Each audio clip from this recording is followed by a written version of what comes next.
యూనివర్సిటీలో చెట్లు నరుకుతా ఉన్నాడు. అక్కడ ఉండే పక్షులు, నెమళ్ళు, జింకలు అవి ఏడుస్తున్నాయి, అరుపులు పెడుతుంటే కూడా ఈయనకు చీమ గుట్టినట్టు కూడా లేదు. ఇవాళ ఇంతసేపు ఏ భూములు అమ్ముకుందామా, ఏ భూములు లూటీ చేద్దామా, ఇది తప్ప రేవంత్ రెడ్డికి ఇంకో పని లేదు. ఆడ అగ్రికల్చర్ యూనివర్సిటీలో 100 ఎకరాలు గుంజుకున్నాడు.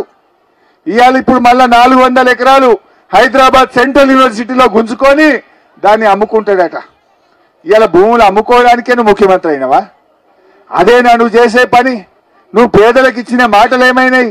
పేదలకు ఇచ్చిన హామీలు ఏమైనాయి? ఒకసారన్నా రా ఏదైనా ఊర్లకు. నేను రేవంత్ రెడ్డిని అడుగుతా ఉన్నా, బాగా చెప్తున్నావు కదా రుణమాఫీ అయిపోయింది అన్నాడు. అయిపోయిందా అమ్మాయి అందరికీ? అయిందా రుణమాఫీ? మా బోయినకుంట తండ కదా ఇది.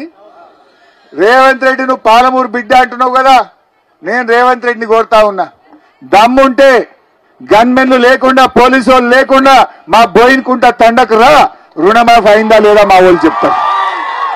నువ్వు రా, నిజంగా చేస్తేనేమో పూలు చల్లుతారు, చేయకపోతే మరి నువ్వు చేసినా అంటున్నాడు. అసెంబ్లీలో చెప్పిండు అయిపోయింది రుణమాఫీ అంటుండు. అయిపోయిందా? అందరికి వచ్చిందా రుణమాఫీ? మరి రా బోయినకుంట తండకు రా. నువ్వు పాలమూరు బిడ్డవైతే, నీకు పౌరుషం ఉంటే, నువ్వు నల్లమల జంగల్కెళ్ళి వచ్చినవైతే పోలీసు వాళ్ళు లేకుండా రా మా తండకు రా. రుణమాఫీ అయితే పూలు చల్లుతారు, లేకపోతే ఏం చేస్తారో వాళ్ళ ఇష్టం. ఇక వాళ్ళ ఇష్టం.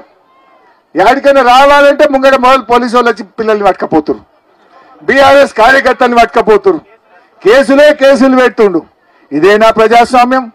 7వ గ్యారంటీ ప్రజాస్వామ్యం అన్నావు. ఉందా అసలు ఈ రాష్ట్రంలో ప్రజాస్వామ్యం? నిన్న కాలేజీ పిల్లల్ని పాపం గొడ్డులు కొట్టినట్టు కొట్టిండ్రు. ఈపులు గమిలిపోయినాయి పిల్లలై. నిరుద్యోగ యువతకు 2 లక్షల ఉద్యోగాలు ఇస్తాయి ఏడాది లోపల అన్నాడు. ఏడాదిని అర్థమైంది 2 లక్షలు కాదు కదా, 5,000 ఉద్యోగాలు కూడా రేవంత్ రెడ్డి ఇయ్యలే.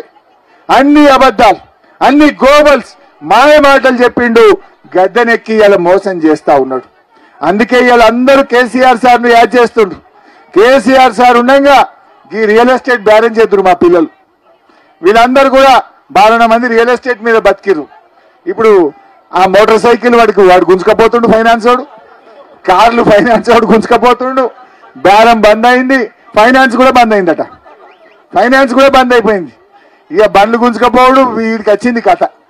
కేసీఆర్ ఉన్నప్పుడు 3 పువ్వులు 6 కాయలు లాగా ఉండే, అందరూ బతికిండ్రు, చేతిలో పైసా కనబడ్డది. ఇప్పుడు అప్పు కూడా దొరుకుతుంది. ఎవడన్నా అప్పు అడిగితే అదే పోతుండడు, మళ్ళీ కనబడతలేడు. అప్పు అడుగుతాడేమో ఫోన్ కూడా రావటని పరిస్థితి వచ్చింది.